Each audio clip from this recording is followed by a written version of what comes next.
aspects. Ladies and gentlemen, I'm talking about the moderator who's going to take over this session, which is thriving in turbulence, how nations can build lasting resilience. The moderator for this session is the founder and CEO of INKtalks, is a renowned entrepreneur and curator who founded INKtalks in 2010, inspired by the Tech Talks model. Born and raised in India, she moved to US for higher education, graduating from the University of Madras and earning an MBA from the University of Illinois. After working with leading companies like Intel and American Express, she returned to India to establish INKtalks, a non-profit platform showcasing innovative ideas and inspiring stories from around the world. Under her leadership, INKtalks became a leading platform for Indian innovation and creativity, earning her recognition as one of the 100 most influential women in India by the Economic Times. Ladies and gentlemen, for this inspiring moderator who's joining us on stage, please put your hands together for founder and CEO of INKtalks, Lakshmi Pratury.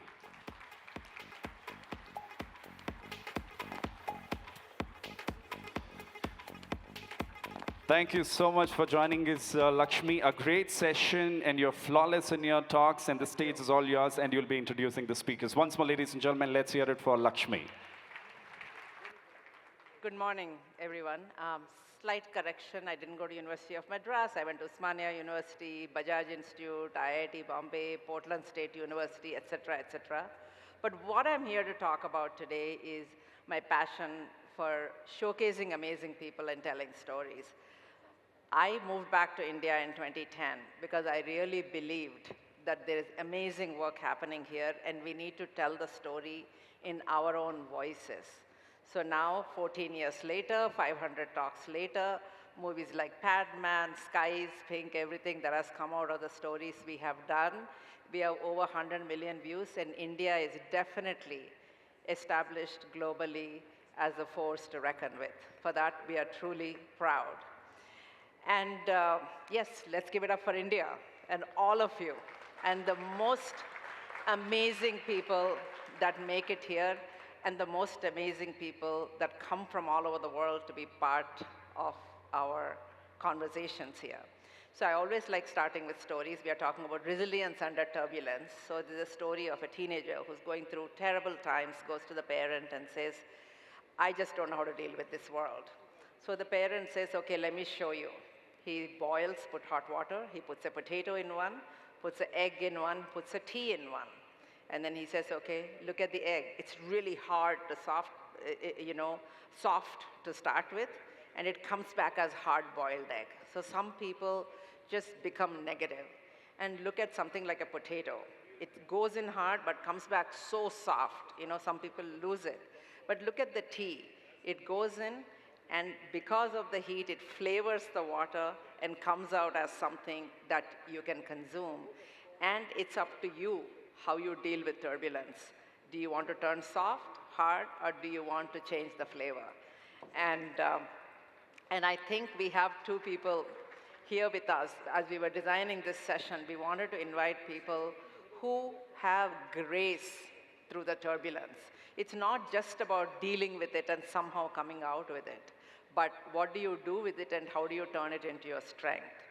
And I'm really thrilled to invite today two people. One is, and I'll tell you a little bit about why I invited them before I invite them onto the stage. The first one is George Papandreou, who is the ex-Prime Minister of Greece, who I have been privileged to be a friend for many years now.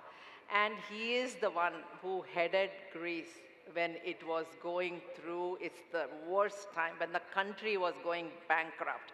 He is the one who turned it around. And we also have Shashi Tharoor, who needs no introduction, and someone who I met Shashi when he was Under Secretary General with Kofi Annan. So we had an invitation to meet Kofi Annan, and I wrote immediately to his secretary and said, can you make sure Shashi Tharoor would be there? So when we went to meet with Kofi Annan, he joked saying, I know why you're here really, not to meet me, to meet my Under-Secretary General. So that was in year 2000. I met Shashi, and it's been wonderful to see his, what can you say, journey. That's the only word to describe it. With that, there's no better leaders to talk about resilience through turbulence. George and Shashi, please join me. Ladies and gentlemen, please put your hands together for Shashi, Tharoor, and George Papandreou.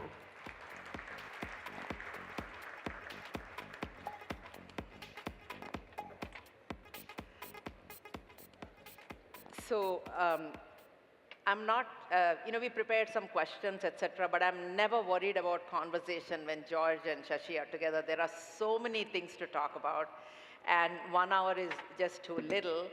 But I thought maybe I'll just start a little bit about each of you talking about the turbulences you faced. So George, I thought I would start with you and say that you studied in America, you're pretty much an American, and your father was in politics, and you went back to Greece, and you became the prime minister at probably the worst time in Greece's history in terms of when it was going through turbulence, as a company almost under the brinks of bankruptcy, and really turned it around. So tell us a little bit about what helped you, what made you come out of that. And we have come out of that. Thank you very much, Lakshmi, and very nice to be here, and with Shashi particularly. Yes, we have worked together in the past at a time when you were in the United Nations and almost became Secretary General. Yes. Which would have been quite an important, I think, change for the world, as India should be on the Security Council as a permanent member in sometimes. But yes, I was, of course, American, but I lived in Greece, and we went through a dictatorship. My father was in jail, my grandfather in jail. We went into exile in Sweden, in France, in Canada, and then the UK. So a bit of a gypsy life. That maybe helped me a little bit in dealing with the global crisis, because this was not a Greek crisis only. We had our problems.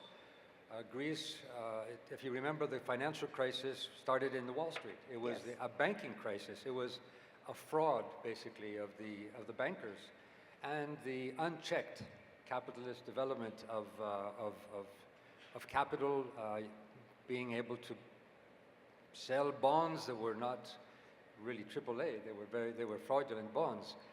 But then when the banks were saved, the markets looked and saw, okay, then there's some countries that maybe have some big debts, and we were targeted by the markets, and that's when I became Prime Minister. So I took on a very difficult task of having to save my country from bankruptcy, but at the same time dealing with the European Union that didn't know how to, had never experienced it as a European Union, the question of a bankruptcy. Supposedly inside the Constitution of the European Union, we could not be bailed out. That was not a possibility, so we had to change things. But I had to deal with the markets, I had to deal with the bankers, I had to deal with the global situation, all eyes on Greece, lest we become sort of a black hole to bring everybody down. At the same time, I had to comfort our own citizens who were taking the burden of this change. I think that my resilience was being able to understand as much as I could.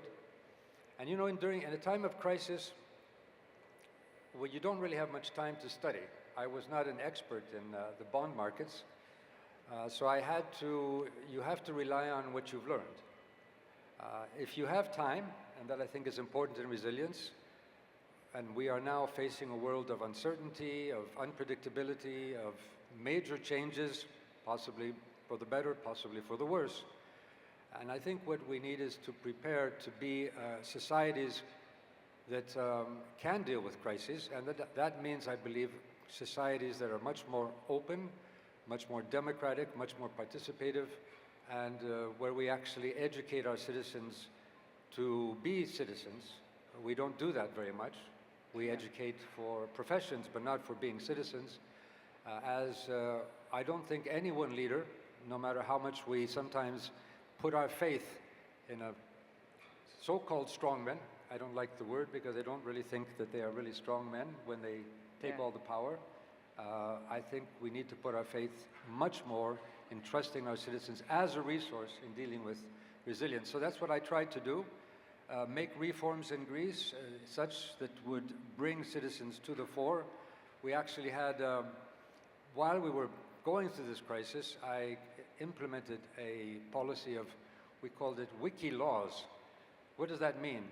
You know what Wikipedia is. So rather than having us create all the laws in the cabinet and taking them to Parliament, I would publish all our proposals on the web and ask for citizens' input, and then come back to the cabinet and say, okay, here are our citizens' input. Let's see what our citizens say. And actually, the wisdom of our citizens was often even much better than some of our best bureaucrats or experts. So I believe resilience, if we were talking about resilience, we really need to make our societies resilient and ready for the unpredictability and a sense of solidarity and community and welfare in our societies if we want to be able to deal with the major challenges we have ahead. Yeah. Thank you. So Shashi, you've been at United Nations, and today the world has changed so much since you left. And what is the role of organizations like United Nations, WHO, NATO, all these things in preventing turbulence? A lot of these things are there. I mean, you've been at UNHCR, you've been through various things. I mean, all these organizations are there to contain turbulence across the globe per se. What do you think is their relevance today, and in what way should we adapt them to contain the turbulence or prevent it or manage it? Well, the relevance comes from the mere fact that they exist, that they offer a platform for every country on earth to get together and to cooperate in common outcomes. Their effectiveness, I'm afraid, varies from issue to issue and from time to time. See, the World Bank and the IMF would be the institutions you would be looking at, and the WTO to some degree when you're talking about economic turbulence.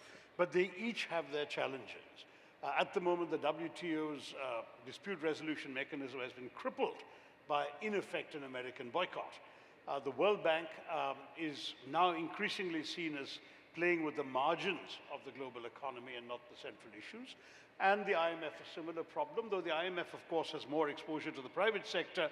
And if there has been a transition that lies behind the turbulence, as George was also implying about 2008 and 9, it is a dominance of the private sector over governmental economic management. Now, in his case, as he was saying, you had a situation where banking fraud and these illusory credit debit swaps and all these funny financial instruments that people had come up with to make themselves money, not only laid themselves low, but laid down the rest of the system, because in an increasingly globalized world, everybody was connected. But that was not something the UN bodies could have done anything about. It was the international financial system that was connected, the banks. So why was Greece affected? Why did the Icelandic government collapse? You know, this sort of, there were lots of countries affected, which had nothing to do with the institutions that had made the mistakes or the fraud and brought these countries down. So this is something where, honestly, in a sense, you could argue it's unfair to judge the international institutions by their failure to cope with that. Similarly, look at the UN. Everyone says the UN is hopelessly ineffective because of the Ukraine war, its helplessness in that, the collapse of the Syrians to the rebel movement, all of that. Where is the peace and security mechanism, etc.? But is that the only yardstick by which we must judge the UN? I would turn around and say, look at the UN's good work in setting the global agenda on so many issues. The so-called problems without passports, to coin a phrase that Kofi Annan used to use, the problems that cross all frontiers, and that every human being has to be affected by, is affected by, and that you can't fence off, you can't fence off climate change in the sky. You can't deal with environmental issues without cooperation, human trafficking, drug abuse. There are so many problems that require countries to cooperate, and the UN and its agencies are still the first port of call and the best port of call for all of that. Could we have dealt with COVID without WHO? No. Could WHO have done better? Yes. But the problem is, there's also some of these limitations that are built in by design. The UN system was created by a world of sovereign states. No sovereign state was prepared to truly surrender its sovereignty. They were prepared to pool their sovereignty to commonly leverage it, but they wanted to preserve their clout. So in WHO, China exercised a disproportionate clout as somebody which is as a major donor to WHO, just as in the Security Council, the Americans exercise a disproportionate clout, but so do the Russians when it comes to any attempt to sanction them on Ukraine. And so it goes. You have to accept that the UN is a mirror of the world. Yeah. It reflects all our inequalities, all our differences, all our divisions. And if we are prepared to accept that out of a spirit of realism, then I think we'll be able to say that it's better than the alternative. There's a great line by Dag Hammarskjöld 75 years ago. He said that the UN was never intended to take mankind to paradise, but rather to save humanity from hell.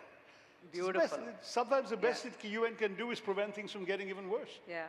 And I think, George, talking about engaging citizens into what we do, I want you to talk about a couple of things. Once you were talking about how Ireland has done that in engaging citizens. And then, Shashi, after that, I'd love for you to talk about, you've been talking a lot about leadership without borders. Like it's sort of, if we have a problem, why should it be solved only by somebody from the same country? So maybe you can talk, George, first about how you've seen citizens being engaged in solving problems, and then we'll have Shashi talk about Yes, his ideas. I'm very much in favor of citizens being involved. I would like to add something and agree with what Shashi said. The institutions we have are, well, maybe begin a little bit further back, maybe to ancient Greece. Politics. What is politics? Now, sometimes it's considered a bad word, politics and politicians, but actually the word politics means being a citizen, and actually it means the possibility that we can imagine collectively our fate, and we can change our world collectively. So politics is using our common imagination, our collective imagination for a better world. And how do we do this if we have tyrants, or we cannot. They would take the power. So then the ancient Greeks said, well, an innovation, the word was innovated. There were other maybe forms of ancient democracies, but the word of democracy was an innovation. If we think of democracy as an innovation, then we should think of our institutions. Can we design them? We have the power to design and innovate our institutions to be more effective in our world. And in the global level, as you said, these are institutions that have been created many years ago, but the powers that have changed, the technological powers, the globalization of capitalism, the movement of peoples and so on have changed the powers, and private powers have become often much more strong than governments, much more powerful than governments, and sometimes capturing governments and creating, and that's what we had with the banking crisis. And it also means that at the global level, we have to see how we cooperate. As you said, no problems, these problems do not have passports. Well, when I was dealing with the financial crisis, I could not deal with this alone as Greece. This was a global issue. And I was talking with Europe, I was talking with the bankers. I had calls from Obama, from China, from Saudi Arabia, from many countries, wondering how they could help or what they would do in order not to make the problem bigger. And of course, climate and pandemics and migration, these are problems we cannot deal with alone. And Europe, of course, is a construction where we have given up sovereignty, not to lose it, but to strengthen our common will. So I think we need to think of this at a time when people are looking more inwards. We actually need to look more cooperatively. And I know, Shashi, I think you would agree with this. Are we moving towards a rule-based world, or are we moving towards a world of where the rule is of the powerful and they decide? And I think this is one of the major global dilemmas. How do we change that? Well, that's a whole political struggle by nations, but by societies. Within our societies, I believe we can find ways to decentralize power by giving more voice to our citizens. And I think some of the frustrations we see with the growth of demagoguery, I like that word better than populism, is the fact that people feel frustrated. They are not being heard. They are not being involved. So we have been, and I have been involved at the European level in experimentation. How can we design democracy in a different way? Well, It's not so simple to experiment on people. But if we look in the history, we look at our experiences, or our different experiences, that is a way to maybe look at pilot projects of what has happened. So in ancient Athens, not everything was good. Women did not have citizenship, slaves were there, but they did have some interesting ideas. One of them was randomly selecting citizens so they would be actually representative of the total population. We call them today mini publics also, and say, okay, we have this problem. Why don't you as citizens give us your view, and this will be good for our politicians to think about. What they call a focus group today. Focus groups. Or a jury selection in America. Yes, random selection, and actually with some power. So what Ireland did, Ireland had a big problem. Well, a big problem. They are a Catholic country, very anti-abortion, religiously at least. But they were worried about what they should do about this issue. The politicians did not want to talk about it because it was very highly controversial and very risky. So they said, let's try a citizens' assembly. They randomly chose a number, I think it was around 200 Irish citizens, randomly, completely randomly. Some of the politicians, parliamentarians were in this group also, and for 6 months they deliberated. They brought in experts, they brought in legal experts, they brought in doctors, they brought in entrepreneurs, and they decided on the issue of abortion, which was very controversial, that yes, they have to change the Constitution and legalize it. That was the proposal from the citizens. That went to a referendum, and it actually changed.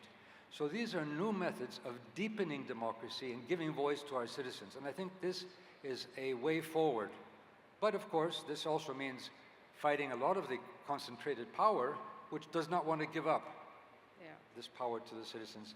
In citizens we trust. If we want a democracy, we first have to, and we want citizens to trust us or our institutions, we first have to trust our citizens.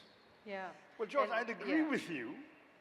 And in fact, we too in India, in a more modest way, are also trying your wiki laws approach.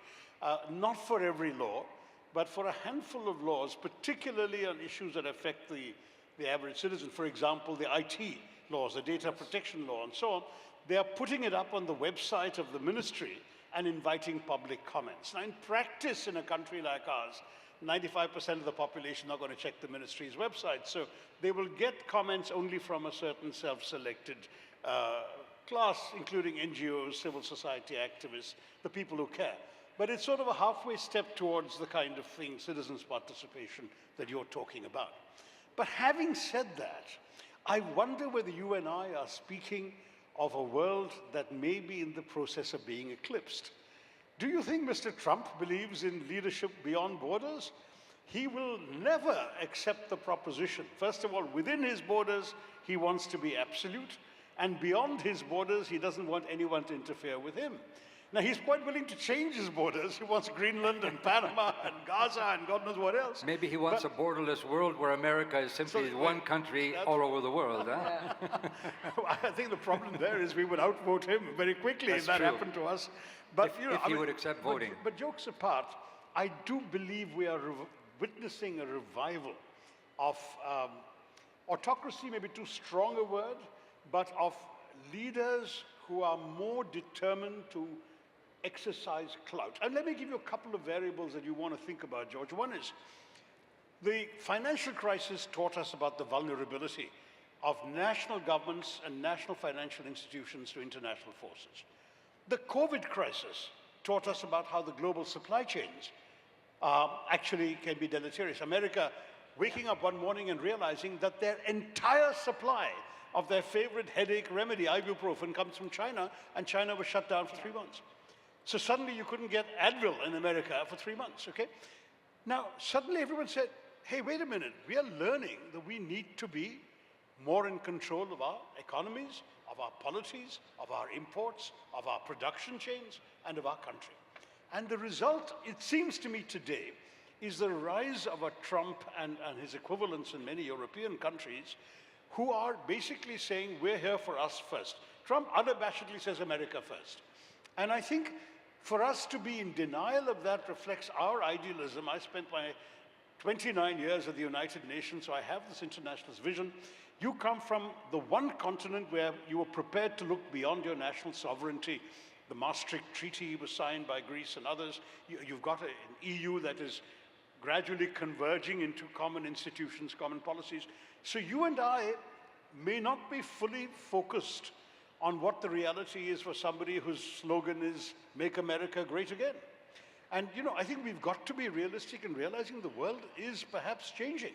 And in this world, Lakshmi, to go back to your question, leaders want to be stronger behind their own borders rather than be leaders without borders.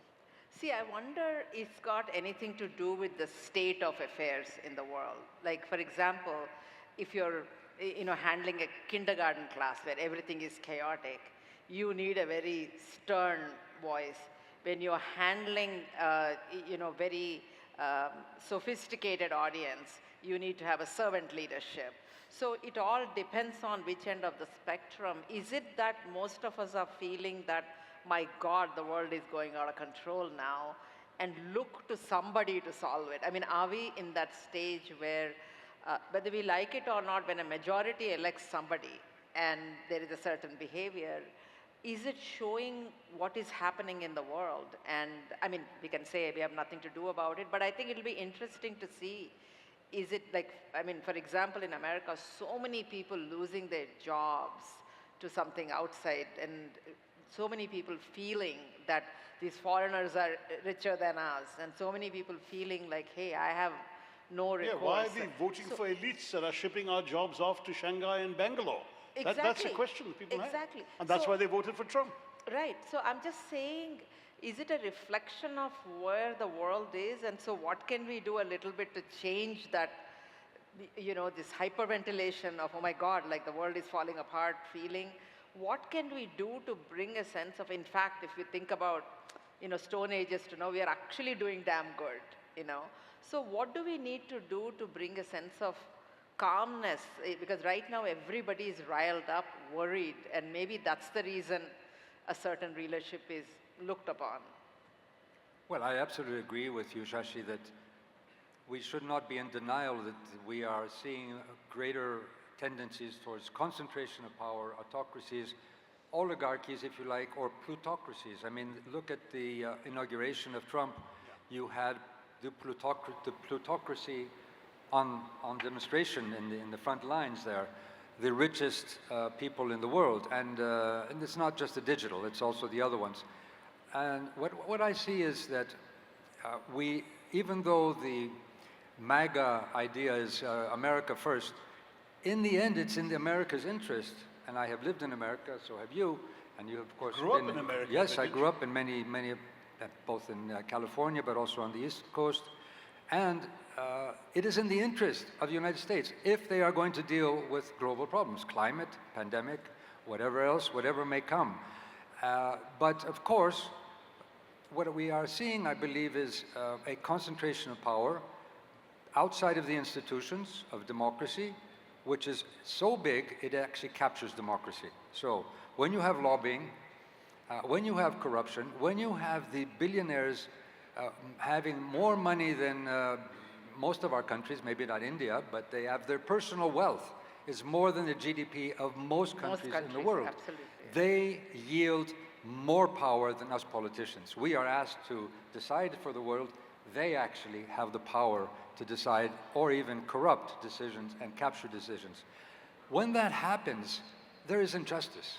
So you see, United States, one of the richest, or maybe the richest country in the world, with the highest level of inequality, with huge problems of unemployment, going into the Midwest, cities that look like ghost towns. And this is, of course, because capital, we had the social contract in the past, where employers, employees, and the government sat down and said, yes, capitalist country, capitalist market, you will make your profit, but you have a responsibility to society for education, for health, for working conditions, for the environment today. Now, when capital flees in a globalized capitalist economy, it has no responsibility to its country. When I was asked to tax by the IMF, to tax my citizens to deal with the debt, I said to them, yes, I will, but can you tax the rich? They said, yes, of course, I said, yes, but they move. They go to tax havens, they go out. So I will have to tax the middle class and the wage earner, and that would be very, very, and that's what happened, of course, and that was very unjust. When you have that injustice, that creates anger towards the system, and this is where you have these demagogues creating a sense of I can be decisive, but decisive for whom? Decisive for the people or decisive for this oligarchy? And that is what I think Trump is. He is decisive, but he's decisive for the oligarchy. He will face a wall. Now, when these people, these autocratic leaders, when they face a wall, what do? When they face a country, they find a scapegoat. And the scapegoat will be the Chinese, the Indians, migrants. It will be you know, some other problem, or it will be, you know, the internal enemy or LGBTQ. And I have seen this in Europe with Hungary, for example, and Orban. He has become the oligarch leader of his country, but his facade is, we don't want migrants. They don't even have migrants in Hungary. We don't want this, you know, these bad European laws about human rights and so on. That is his facade. Behind that, it is the consolidation of power. So we have to fight that. So this is what we have to fight. To continue that, I mean, Shashi, maybe you can address how one of the biggest things is this, you know, the disproportionate power. It used to be 80-20, now it's like 5-95, I think, you know, 5% controlling 95%. I'm sorry, what is that sound? There's like, oh, outside, okay. Sorry. So, an army marching, it sounds like. Huh? So what can we do, maybe in India, what can we do to create a more equitable society? Because I think the most of the problems, I think he's right, come from inequality and huge. And in India, at least in the last 20 years, because of IT, you see it, there's more middle class than ever before. Is there stuff in India we can do by watching all this to create less inequality? Well, as you know, the Indian answer is redistribution. I mean, both George and I come from a kind of social democratic orientation. And the truth is that this business of saying, yes, you can conduct your business, grow and prosper, but the revenues you give us, and you better give us revenues, will be distributed to the left out, the marginalized, the weaker, so they too can participate in the fruits of growth. I mean, that's basically the approach that we all have. And in India, this means, because people have so little at the bottom of the pyramid, that you have to redistribute. I mean, why is it that Mr. Modi's government is boasting about giving, you know, 800 million people free food grains? I mean, that's actually an ambition of failure, that we've not been able to empower them enough that they can afford to buy their own food grains, that you have to give it to them. But it masks a whole lot of other things. Now, the other question is, are there other paths to equity? I've been very well behaved politically in not drawing a parallel between what George said about Mr. Orban and what we could say here about the BJP government in terms of their increasing... So let's talk about the future. Where can we go? But I'm just saying, there is very much a sense that governments in many countries, okay, let me not, but you can certainly name Hungary, Turkey, India, and many more, possibly a more extreme example would be Beijing and Mr. Xi, that they are essentially determining that autonomous institutions, participative institutions, and so on are only okay in as much as they can control them. And that control is more important. But in all fairness, at least to Orban and Modi and Erdogan, they're getting elected despite doing that. The public, in other words, seems to be privileging effectiveness over equity. You're talking about how do we promote equality. The public is turning around and saying what we want is effectiveness from government. So that's the real answer. You need a government that both encourages equality, but is also effective in addressing the core issues of the people and of the economy. And this is something all of us need to learn, whether in government or the opposition in India. When we are in power in a state like Karnataka, we have to be effective in Karnataka. We have to address the problems of the people. And then we can more credibly oppose those policies of the central government that fail to do that. Equally, the central government gets a free pass from the voters for some of their excesses in hollowing out the autonomous institutions and so on, provided they deliver. Provided they deliver the redistributive policies, provided they look after the Aam Aadmi, the common man, all of that stuff. Then people are saying, fine, we'll let you get away with it, so long as you deliver. The moment you stop delivering, we'll vote against you. That's the one check and balance that democracy offers. Now, that doesn't always mean it's enough. You know, there's this, I don't know what you think of it, George, but in Europe there is the Varieties of Democracy Institute in Stockholm. And they issue an annual report, and last year they downgraded India from a democracy to an electoral autocracy. They're saying, yes, you have free and fair elections, but once you've elected your leaders, they can conduct themselves as autocrats. And that is not democracy. Now, that's not true in Greece yet or in Europe, but it's probably not too far removed from what you're seeing in Hungary or Turkey. Well, we have our problems in Greece too, so I wouldn't want to make it, even though we are the birthplace of democracy and you are the biggest democracy, so we have this connection. But we are seeing an erosion of democratic norms. We are seeing the concentration of power. And it's not just in people who are in government, but also the whole economic situation where oligarchs basically influence government and are in cahoots with the oligarchs, and this concentration.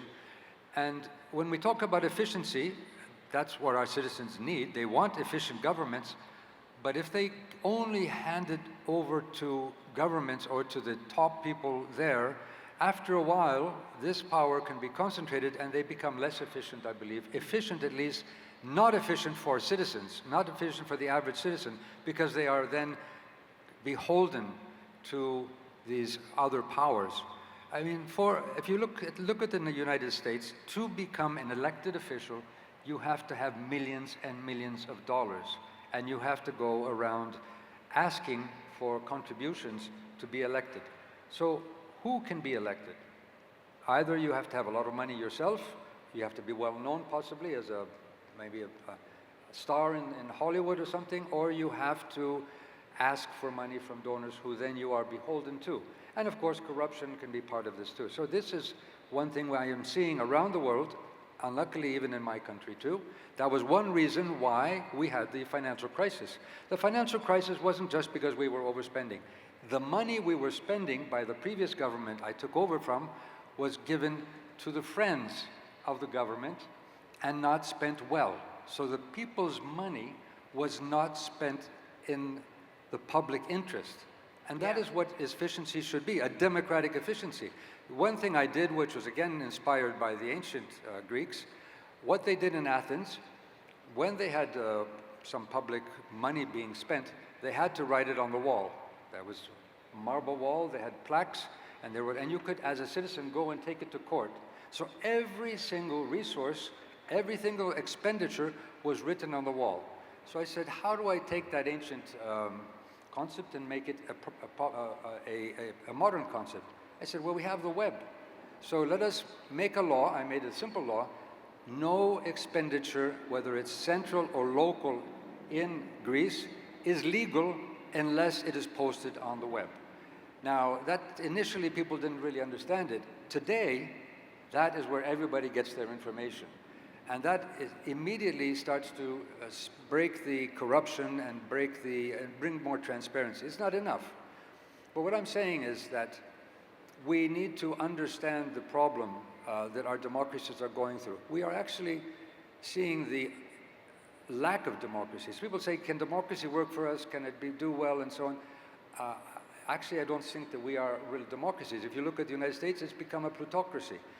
And going back to the concept of democracy, when the ancient Greeks coined the term, one of the basic reasons, there are many reasons to have democracy, one is to have non-violent solutions. So we discuss and debate and we vote, that's non-violent, we find compromise.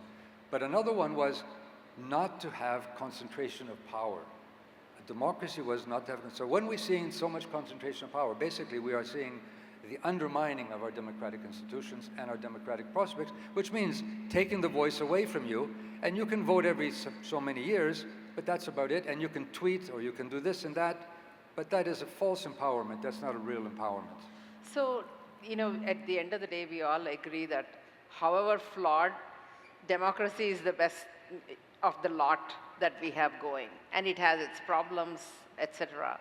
But if we can look at it from today and say, I mean, we are also saying citizens, human resource is a really, really big part of that. So for us to have an effective democracy, for us to continue, I mean, the thing that amazes me is that no matter what we say, at least in India, we seem to, the people know what's going on. When they vote, people know what they do. People show up actually to vote.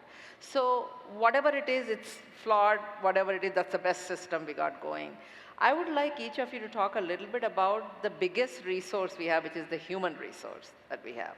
So for us to have an equitable world, forget democracy, autocracy, whatever it may be, what are some of the things we need to do with a human resource to better educate them, to better have them question things, and especially with this social media, people are blindly following things without questioning anything. So how do we make sure we invest in our human resource? Because I think once that gets better, everything else gets better. So Right. what I mean, would you like to say about resilience? Education and skilling are the two obvious answers. I mean, we actually conducted an amazing experiment by granting the vote to a country that was only, in those days, 16% literate. So 84% of the people in this country were illiterate when they got the vote. And there's been no precedent for that anywhere on the planet. Today, obviously, the numbers are different, but we're still not 100% literate. Yeah. And nonetheless, people have been able to exercise agency through the vote. Now, I've always argued, and this is not a new argument, I must have first published it 30 years ago, that as our electorate becomes more educated, they will demand more of their politicians, and that we will move away from a politics of identity to a politics of performance. Too much of Indian politics, as you remember, in the 60s, 70s, 80s, even early 90s, no, even 90s, became reduced to voting for people of an identity you could relate with. So if you cast your vote, you vote your caste. Vote your You know what caste, I mean? yes. Or you nowadays increasingly with the BJP, there's a message that is often anchored in a religious community identity. Now this sort of thing has obviously severe limits, because if you're voting for somebody because you share an identity in common with him or her, you are no longer asking the questions, is she good for me? Is she good in terms of the policies that I believe in? Is she going to do the kinds of things as a lawmaker or as a member of the executive that I want to see happening in my country? And those are the questions an educated voter would be asking themselves. So the short answer is yes, we need to educate people better. The second thing is you need to empower them. Now, how do you empower them? First of all, you empower them by employing them. If they are educated and unemployed, and we have, as you know, the world's largest number of educated unemployed in the world, the highest number of college graduates without jobs in any country in the world is in India. And that's a very worrying thing for me. I want to see people getting the opportunity to contribute productively to society and the economy on the one hand by being employed, and on the other hand to improve their own lives and dream better. And there is nothing more dangerous for a society than legions of unemployed and even worse, unemployable young men. So that's a different footnote. But coming back to this, once people have the skills required to be employed in the world of the 21st century, then only can you meaningfully empower them. And I don't think we fully got there yet. You know, your topic talks about resilience. Now, how do you build resilience in a world where the change is so dizzyingly rapid? I remember reading a report from the Oxford Martin School about 3 years ago that said, at that time, they said 30% of the jobs in the world in 2030 will be jobs that don't exist today. Now, how do you tell a teacher to train a kid for a job that doesn't exist? Their textbooks obviously are completely out of date by the time that job comes along. People are still thinking of the things that are going to be those jobs. Indeed, we know that's true already, because in the 3 years since the Martin School report came out, AI has completely transformed aspects of the job market, right? So what do you do? And the answer to that clearly is, and I say this to teachers all the time when I address audiences of teachers, I say, don't teach the young people what to think, teach them how to think. How to think, absolutely. Ultimately, how to think is what's going to equip them for this uncertain world where they're going to be confronting facts, ideas, information they've never encountered before, certainly not in their classrooms or their textbooks, but which they will have to figure out a way to approach, understand, and overcome. Yeah. And to do that, you need to know how to do that, how to think your way through a problem. So those are the kinds of resilience skills that you need in your human resources. You need people who are empowered, you need people who are able to think independently and where possible out of the box, and you need people who can adapt to change. Right. Adaptability is part of the answer for human resources. Yeah. I mean, there's a classic problem which is not going to go away of the number of people being thrown out of work in developed economies today who are in their 50s and who say, what do I do now? The answer, the glib answer is retrain. But by that time you're set in your ways, you probably you don't feel you have the equipment or the inclination to learn something completely new and ways of doing it, and these people essentially join the frustrated unemployed. Now, if that happens to you in your 30s or 40s, maybe you can be retrained. But these are questions that every country has to grapple with. And in our case, you know, just as we leapfrogged into cellular telephones before we had even wired the whole country for landline phones, similarly, we may have to be coping with the problems created by an AI world before we've even employed people in the analog era. Yeah, absolutely. And this is the kind of leap we'll have to make. And if our policy makers are not thinking on their feet, we're going to have real problems. And I think that, you know, yes, policymakers can do something, but if you think of something like an IT revolution that happened in India, it didn't come from policymakers. It came from people doing something different. So I'd love to hear from you about what can we do to change people's thinking, because I think, you know, Shashi, you talk about this a lot also, about the soft skills. You know, we focus on hard skills of learn this formula, etc., but the soft skills of how do you question, how do you learn, how do you communicate, how do you articulate, how do you take your position. These are the things we have to teach our kids, especially in India. We don't teach our kids how to question. We tell them don't ask any questions, just listen. So what do you think, and talking about both of you, you've had so many avatars in same life. You know, you've been a diplomat and a politician and a popular person and almost film actor, all kinds of stuff. And you, George, you've been a student and politician and so many things. I mean, how do you, maybe that's what we should leave everybody with, how do you reinvent yourself? Because when you came to India, you had no idea how to be a politician. Talking, I mean, I remember talking in Malayalam was like a, you know, big thing. And you, George, I mean, after being educated, however of a roaming person, you want to go and lead a country during turbulence. So maybe talk a little bit, both of you, about how do you reinvent yourself? What are your tricks? Well, I think part of it is, and I agree very much with what Shashi said about the education system. It happened to be because of the dictatorship and my travels and my migration and refugee being, I went to 8 different schools in 4 different countries in 12 years. So I went to very different educational systems, and that made me think about, you know, that there is not one way, and made me critically think. So I think that we need to rethink of our educational systems, first of all, which are based on a somewhat industrial, military type of job, where you sit in a classroom, you learn something that's supposed to be for your whole life. As you said, we do not know what tomorrow's professions will be. So we need to give very different skills, very different skills. That doesn't mean that you don't have a direction or maybe a specific skill, but you need a wider skill. I actually asked the head of Fiat, Agnelli, once. I was Minister of Education. He was sitting next to me in an airplane. We were coming from Davos. I said, what would you want for employment? I'm Greek, and we have an employment too. And what kind of education would you like for your people? He said, of course he was Italian. He said philosophy. They have to learn philosophy. And I said, well, why philosophy? He said, well, they open up their horizon to everything. They can think of new ways. They will critically think and so on. So can we create critically thinking liberal citizens? arts? Yes, but that is also linked to democracy, because if you have critically thinking citizens, if you have people that are resilient, you will have people who will criticize power, and that's very good, and they will see the wrongdoings, and they will be able to articulate this. And the vice versa. If you have democracy and you want people to make decisions for you, what do you want? You want a well-informed and well-educated populace, because they are going to make the decisions for society. So if you said, as you say, they were illiterate, obviously India thrived and went ahead, but the more educated, the better. And that's why in ancient Greece, you had theater, you had a thriving of culture, theater, music, mathematics, games. These were all not just for fun. This was also a training of a citizen. Theater, if you read ancient Greek theater, it is mockery very often of the power.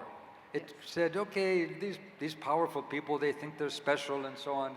And there was a lot of mockery, so it really was developing a sense of citizenship and a responsibility of citizens towards society. So education and democracy go together. Now, when we have an autocratic leader, they want the opposite. So the welfare is what you were mentioning, I think, that handing out something to poor, which in the end does not give them the skills to be self-sufficient, not to be able to, so you are becoming dependent on this clientelistic role. So how do we create the type of skills and the kind of empowerment of our citizens so they do not have to be dependent on some leader to say, today I think I will give you a bonus, or today I think I may give a little bit of this, a little bit of that. I've seen that in Greece, unluckily also. And secondly, they also define identity. They don't want you to be, if an autocrat decides, and that's why we talk about identity politics. So for example, Orban says, I will tell you what Hungarian is. It's not so much that he tells you what Hungarian is, he has the power to tell you what you should be. And any deviation from that is not being Hungarian. So can you imagine how anti-democratic that is, and how anti-critical thinking that is, and how powerful that is in a society to be able to control? Well, he should be saying, yes, being Hungarian can be a myriad of things. I mean, India, of course, is so diverse. But if you build on identity, and Amartya Sen has written a very, very beautiful piece on identity and violence, where he says we must accept this diversity, of course, with some basic values for all, because this, in the end, is what a democratic society is, and it also is a society which can accept differences, can accept debate, can accept critical thinking, can accept, actually, that we can compromise, and we don't have dividing lines which will end up in violence. I mean, I agree with you that I think the whole basis of this is an educated population is a better population. So, you know, Shashi, I know when you first came, you did, like, for example, in Kerala, just teach people English, because you felt that it's probably, not probably, in India, the most educated state, but people were not getting jobs because their English wasn't good. Sometimes it could be a soft skill like that that's important. So I just want to talk a little bit about what kind of soft skills should we inculcate in our children so that they are better prepared to ask questions and not just be sitting there, you know, accepting things thrown their way. Well, we just have to encourage it. I'm frequently talking to schools and college teachers and saying, listen, don't just tell the kids, you know, if they ask you why something is, that it's always been that way or that it's in the textbook. Try and explain. And if they ask you why not, however absurd the question may be, it's only by explaining why not. You know, why can't the sun rise one day in the west? I mean, you have to explain. And that's how they learn to think and to distinguish between what's feasible, what's not. And imagine things out of the box. I often tell the story of these. You know, I wear glasses barely 5% of the day. And so there was a time when I would constantly lose, break, misplace my glasses. And I was complaining about it. And I said, well, for 150 years, they made glasses to sit on your nose and hang on your ears, and I find that uncomfortable, especially since I don't need them most of the time, so I don't know what to do with them, and that's why it goes wrong. So he says, I'll find you a solution, and this is what he found. This is great. Because what is this? This is very simply, it stays around my neck all day long. I forget it's there, but I don't lose it, I don't misplace it, I don't have to find a pocket or a drawer for it. And then, when I need it, the 5% of the day that I need to look at a distance, I can just do this. 2 magnets in the middle, clicked in place, I can see you guys in the back, hi, and there we are. Now, why is this new? It's simply because for 150 years no one thought of it, suddenly someone did. And why can't you therefore reimagine pretty much the things that you thought couldn't be reimagined? Imagine if a kid 10, 15 years ago had talked about why do we need fuel or petrol for a car? And the teacher impatiently said, I'm sorry, that's the only way a car will move. You've got to get the engine to move, the motor needs it, you have to do it. And then that kid happened to be Elon Musk, and he went off and thought about a battery instead of a petrol engine. The point is that you can't and shouldn't discourage seemingly absurd questions, because it's from those completely sort of unimaginable, out-of-the-box kind of ideas that innovations come. Yeah. I mean, in my own lifetime, the changes I've seen, George and I are just born a few years apart, and we have seen a world which gave us, for the first time, everything from computers, personal computing, the internet, mobile Networking, telephony, satellite communications, the ability to watch events in real time halfway across the globe, the ability to speak halfway across the globe for free. Look, when I went to graduate school in America, it cost me $12 a minute to call mom. I didn't have the money. I couldn't do it. Today, it's free on WhatsApp, right? I mean, so you've got transformations that we couldn't have imagined when we were becoming adult. Yeah. And the truth now is, there will be, for today's children, the same thing. Things I can't even dream of, somebody will dream of it and find a way to make it real, and it's going to happen. So again, I would stress the importance of adaptability. You asked about us and our own experiences. I've had to adapt a lot.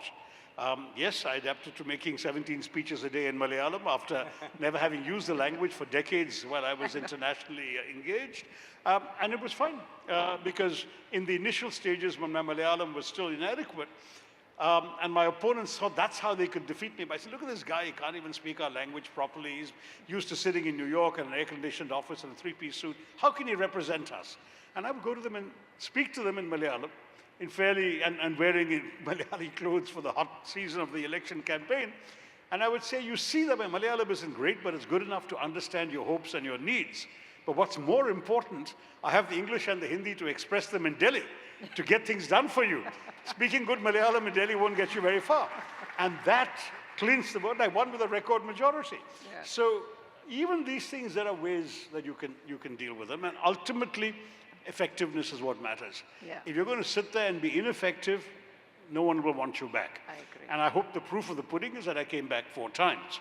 Yeah. I mean, I want to keep trying to do it. But congratulations. I know, Bravo. George, actually, we're talking about, even there's a certain sense of humor in dealing with that also, and a certain practicality. We should end on the story you said earlier about, this is Shashi's favorite topic also, talking to the British government about how much they stole from each of us, etc.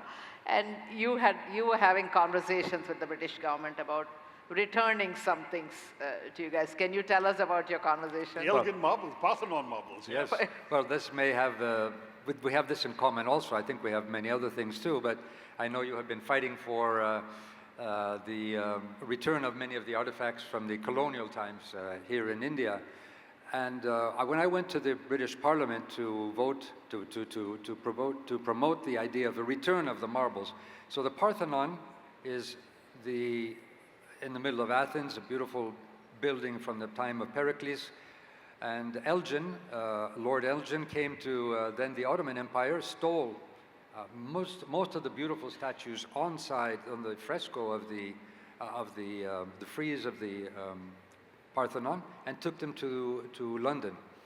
And there they are for more than a century. He also showed up in Calcutta, I'm sorry to say. He did also? Okay, so he has a story of this colonial... there was an Elgin Road in Calcutta when I was growing up. Okay, so I'm sure the Greek consul wouldn't have been happy to see that. But sorry, God. But this is a common history in a way. And so I went to the UK Parliament to talk to the special committee on the return of artifacts, and I said we need to have the return. First of all, it's one monument, so you can't have half of the monument in Athens and the other half in London. And one of the parliamentarians said, well, you know, it's very good in London because we look after it better. Well, that's one of the things, and that's why we created the Acropolis Museum, which is a very beautiful museum. I welcome you to come and visit. And but another one said, well, you know, we have so many tourists in London. So many people see it, while they will not see it in Athens. And then the response was, well, maybe we should take it to Beijing, where they even have more people there. So this is, I think, something in common. But I would want to go back also to the education issue and maybe the resilience, which I believe is of great importance. Yes, we need to change our education system. Let us think of a school. We think of a school as sort of a little bit outside. It's a parallel to what's happening in our society. We need to bring societal problems into our schools. It sounds a bit controversial, but if our young students don't discuss the problems we have in our society and then be able to discuss them and discuss the conflicts and discuss the difficulties and discuss the dilemmas that we have in our societies, that is how we will make them citizens.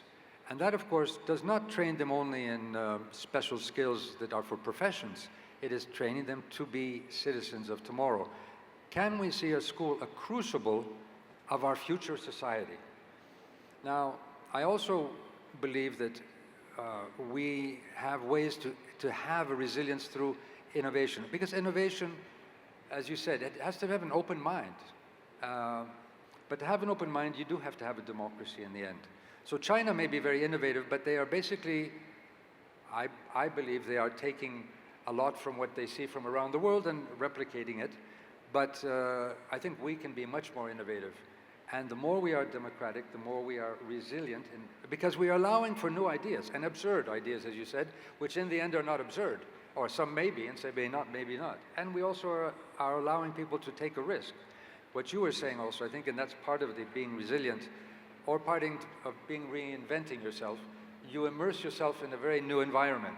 So it's very different to go to a village in my constituency and speak to the farmers or the shepherds, and very different to be in the UN or in Brussels and speaking with other diplomats.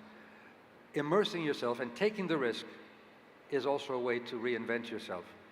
But I would add one more thing. Let us think of designing democracy using our new tools.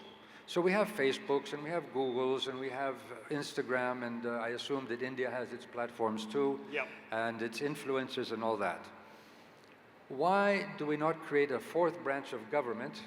Now, I will agree with you that not many people will want it, because some of the people don't want this power, where everybody has a vote and a say, or at least a say, and maybe we'll see a vote. And you can say that, okay, in ancient Athens there were maybe 5,000, 6,000, 7,000 people. They could gather in an area near the Acropolis called the Pnyx, and if you had a bit of a loud voice, they would sit on a rock there a bit higher. They would speak, and everybody pretty much could hear them. Well, if you scale that up to 1 million, or to 10 million, or to 1 billion, like in India, how do you have everybody's voice?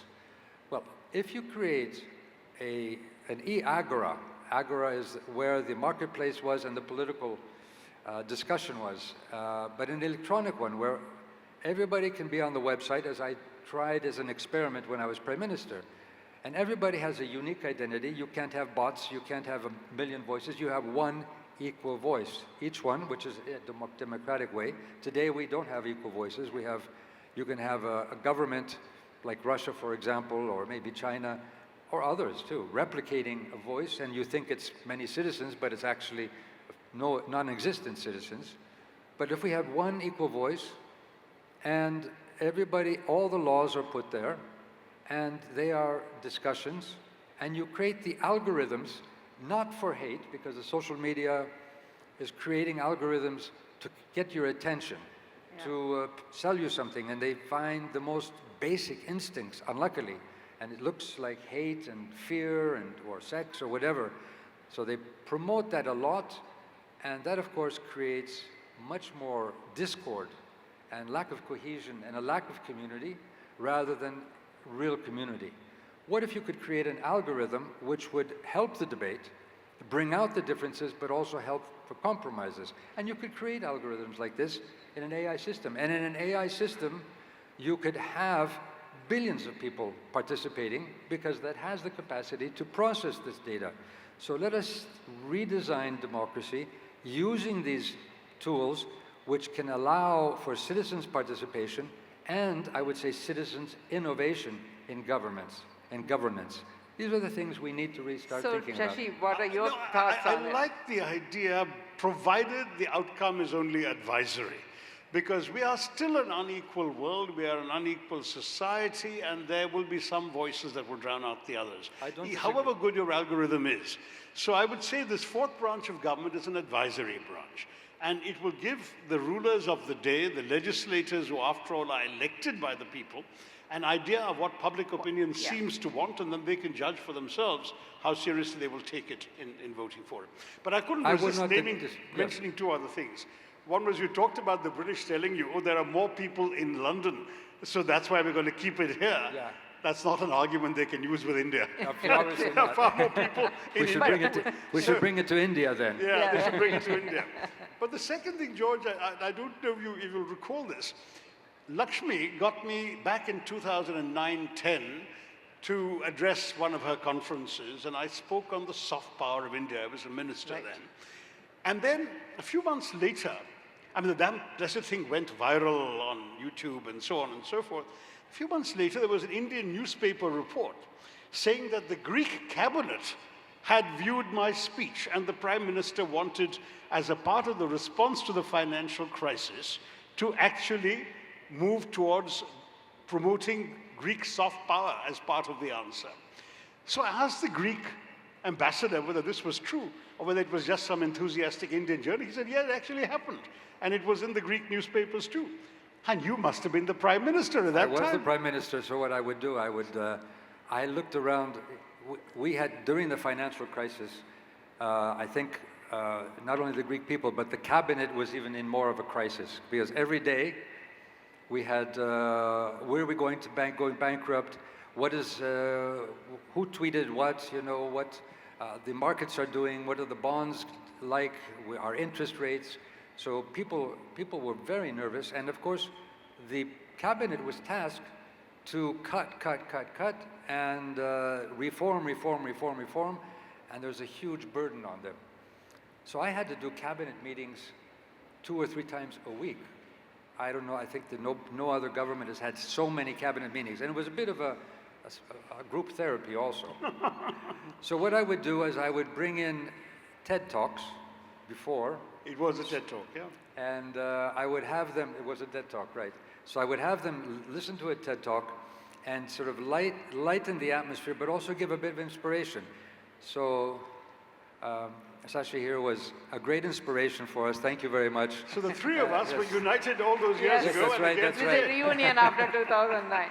So I just want to wrap up by saying that I think this conversation can go on forever. But I think at the bottom of it, it's sort of, I don't know how many of you, sorry, no questions right now.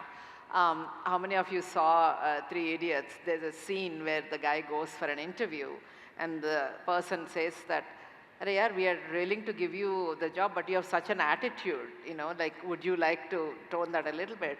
And then he says, "Sir, after great, work, I got this attitude. So you can keep your job, but I really want to keep my attitude." And I think, one of the things you both talked about, whether it's a soft power or being able to question, is that attitude which has a combination of hope and humility and humor and fearlessness. And that's what we hope our next generation can have, because it's only in our ability to question, in our ability to have hope and keep moving forward, which is what both of you have done tremendously. You both live very public lives, and we know every dip and up in your lives like under magnifying glass. But still, you both are here giving such amazing conversation. Thank you, George, for coming all the way from Greece, and thank you, Shashi, for making, I know what a busy schedule you have. Thank you for reuniting me with Yes, George. It's thank been all a of you. Thank you so much for all of you for being with us. Thank you very Thanks. much. And I just want to say, Shashi is an inspiration because, when you're in politics, there's a big pressure to go for power. And if you don't get into power, you are somewhat disappointed. But I think what Shashi is showing here is that whether you are in or out of power, your voice matters and you can serve. And that is much better than just looking for power. Thank you, Thank you, Shashi. George. Appreciate it. And I do want to leave us with the power of stories, you know, because the whole reason why I brought TED to India and did all that was there are amazing voices in India that need to be heard on a global stage, because that can really change. Who would have thought a talk that I had to convince someone to do on a stage in India would be heard in Mysore, would be heard by somebody in Greece in the middle of their problems, that provides a certain solace. So this is the power of stories. And I think I urge everyone to listen and talk and tell the stories and learn how to say it.